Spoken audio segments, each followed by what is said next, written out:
그럼 환율이 상승했을 때 그때 우리 주식 매도했었어요. 그렇게 주식시장을 떠나서 미국에 투자하는 사람들은 큰 돈을 번 건 사실이에요. 근데 지금은 타이밍을 놓쳤어요. 지금 늦었어요. 지금은 버텨야 돼. 주식시장이든 부동산 시장이든 장기 정체기가 한 5, 6년 걸려요.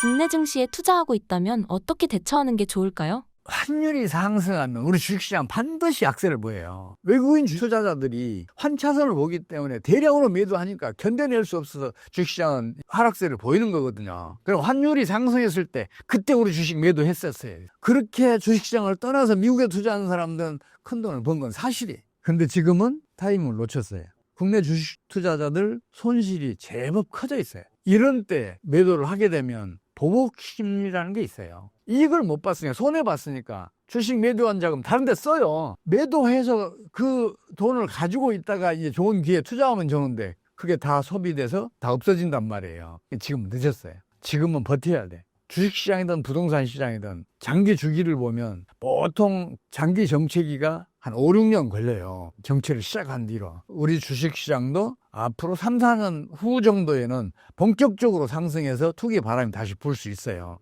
그때까지 버티시면 지금까지의 손실을 보전하고 남을 수 있어요. 그래서 지금은 버티시는 게 최선이에요. 삼성전자의 위기는 어떻게 보고 계신가요? 삼성전자가 무슨 위기예요? 말도 안 되는 얘기지. 올해 4분기에 경영업이익 6.7조 원인가요? 그렇게 기대치가 낮다 그래서 삼성전자에 위기 왔다는 얘기를 하는데 2024년 전체의 삼성전자 영업이익 봐봐요. 엄청난 규모예요. 32.7조 원인가요? 그래요. 그렇다면 삼성전자가 국내에 상장되지 않았고 미국에 상장돼 있으면 지금 주가가 얼마쯤 될 것 같아요? 4, 5만이 아니에요. 3, 40만 원도 낮은 수준이에요. 중국 기업들 중에서 미국에 상장된 건 주가가 높잖아요. 삼성전자도 그 정도 수준 넘어서 지금 가 있어야 한단 말이에요. 근데 왜 국내에서는 4, 5만인가? 당연히 고환율 정책을 펼치니까 국내 금융자본, 국제 금융자본들이 미국에 투자하면 한차익 노리고 국내에 있으면 한차손 보니까 계속해서 미국으로 흘러가면서 국내 유동성이 부족해지고 거기에 따라서 주식시장이 지금 부진해지니까 그런 일이 벌어진 거 아니에요. 어느 기업이든 아무리 막강한 기업도 국가 경제가 부진해지면 같이 쇠락해가요. 일본의 대표적인 기업들 한번 생각을 해보세요. 80년대 말까지만 하더라도 일본 기업을 배우자. 일본식 경영 스타일 유명했잖아요. 세계 거의 모든 기업들이 일본에 가서 일본 경영 기법을 배우기 위해서 파견 나고 그랬었잖아요. 근데 지금 어떻게 돼 있어요? 일본에서 지금 그나마 세계적인 기업으로 명맥을 유지하는 건 딱 두 개예요. 소니하고 토요타. 그 외에 세계를 깜짝 놀라게 했던 그 기업들 다 쇠락해서 파산의 직면에 있거나 아니면은 존재조차 이렇게 보이지 않을 정도로 지금 형편없는 지경으로 놓여 있잖아요. 일본 경제가 1991년부터 지금까지 연평균 성장률 0.8%예요. 성장은 거의 못했어요. 그렇다면 일본 기업들 어떻게 성장할 수 있어요? 국가 경제가 어려운데 어떻게 개인 기업이 홀로 잘 갈 수 있어요? 소니와 토요타는 해외 비중이 커요. 그래서 그나마 살아남은 거예요. 우리나라도 마찬가지예요. 우리 경제도 앞으로 경제난이 점점 심해지면 삼성이든 현대든 기아차든 LG든 일본 기업들 꼴 나기가 아주 쉬워요. 그래서 하루빨리 지금 우리 정부가 고환율 정책을 폐기해서 경제를 살려내야 돼. 지금 삼성전자 위기 아니에요. 무슨 삼성전자가 위기예요. 그렇다면 정부가 고환율 정책을 유지하는 이유는 무엇인가요?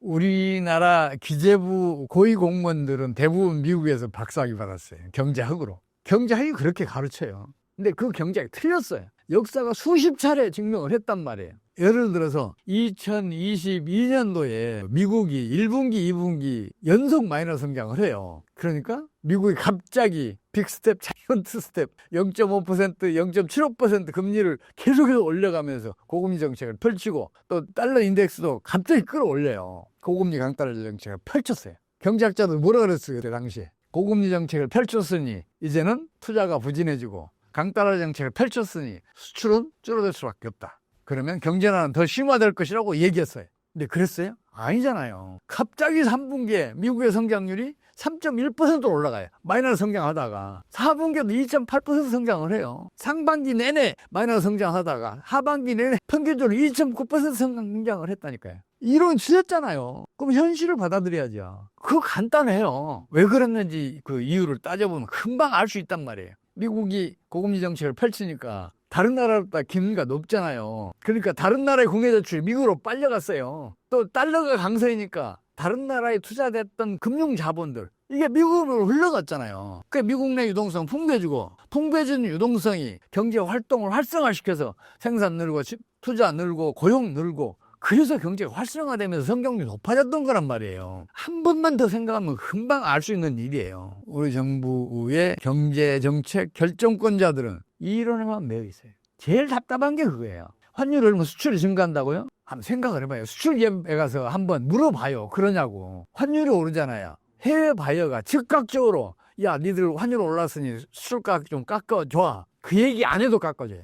더 많이 팔려고. 책상머리만 있으니까 그걸 모르는 거예요. 현장을 모르는 거예요. 책상머리만 앉아있으면 위험해요. 그래서 미국은 경제정책 결정권자의 경제 관료나 경제학자 출신을 안 치는 경우가 극소수예요. 아마 버냉키가 유일할 거예요. 버냉키는 당시에 이제 글로벌 금융위기가 다가올 것 같으니까 대공황이 최고의 전문가였으니까 그것 좀 잘 넘기라고 연준 의장을 시켜준 것 같아요. 제가 봤을 때는.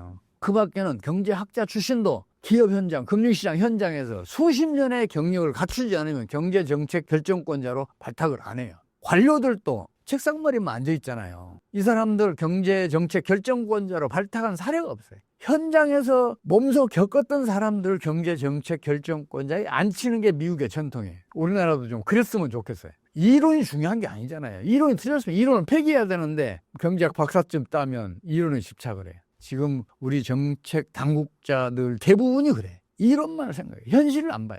일본이 8차례나 실패한 고환율 정책, 엔저 정책을 그대로 따라하는 거예요. 한국의 주가지수 위기가 기업 경쟁력의 위기가 아닌 정책의 실패라고 보시나요? 우리나라의 거의 모든 정책은 다 성공하고 있다고 봐야 돼요. 경제 정책도 대부분 성공하고 있어요. 딱 하나 잘못하고 있는 게 이 고환율 정책이라니까요. 이것만 바꾸면 우리 경제는 금방 좋아져요. 우리 국민, 우리 기업 세계 최강이에요. 그거는 우리 한류 하나만 봐도 금방 알 수 있잖아요. 문화라는 것은 잘 사는 나라에서 못 사는 나라로 흘러가는 게 정상인데 우리는 역류시키고 있잖아요. 그렇다면 한류만 그러냐는 얘기죠. 현대 기아차가 어떻게 그 세계 자동차 시장에서 3위로 이렇게 갈 수 있으라고 누가 알았어요? 제가 몇몇 기업만 말씀드리는데 아니에요. 거의 모든 기업들이 다 세계 최강의 성장력, 경쟁력을 갖추고 있단 말이에요. 우리 국민도 마찬가지예요. 세계에서 가장 뛰어나단 말이에요. 그러면 우리나라에 어떤 문제가 있겠어요? 지금 정책 하나가 우리 기업들, 우리 국민의 역량이 발현되는 걸 막고 있어요. 제발 우리 고환율 정책만 전환이 되면 환율이 점진적으로 하락하도록 공격적인 환율 방어에서 수비적인 환율 방어로 정책이 전환만 된다면 우리 경제는 앞날이 무한히 밝다고 생각을 해요. 제가 여러 차례 세계적인 공황이 올 것 같다, 아주 심각할 것 같다는 얘기를 반복해서 말씀을 드리는데 그게 오히려 우리에게는 기회일지도 몰라요. 지금 고환율이잖아요. 이걸 예를 들어서 매년 한 100원씩 떨어뜨린다고 생각을 해봐요. 그러면 국제 금융자본들 한국으로 돌아올 거 아니에요. 외국으로 이탈했던 우리 한국 금융자본들 다 돌아올 거 아니에요. 그러면 금융위기가 진행할 때는 반드시 신용 파괴가 작동을 하는데 그 풍부해진 유동성으로 차단해줄 수 있을 거 아니에요. 그래서 지금은 오히려 그동안 잘못했던 게 환율 방어 정책이 수비적으로 바뀌기만 하면 또 오히려 이게 우리나라 경제를 세계적으로 우뚝 서게 할 수 있는, 다른 나라를 초월해서 잘 나갈 수 있게 하는 그런 전기를 마련할지도 몰라요. 그런 의미에서 어떤 의미에서는 아주 운이 좋은지도 모르는데 제발 그런 일이 벌어졌으면 좋겠어요.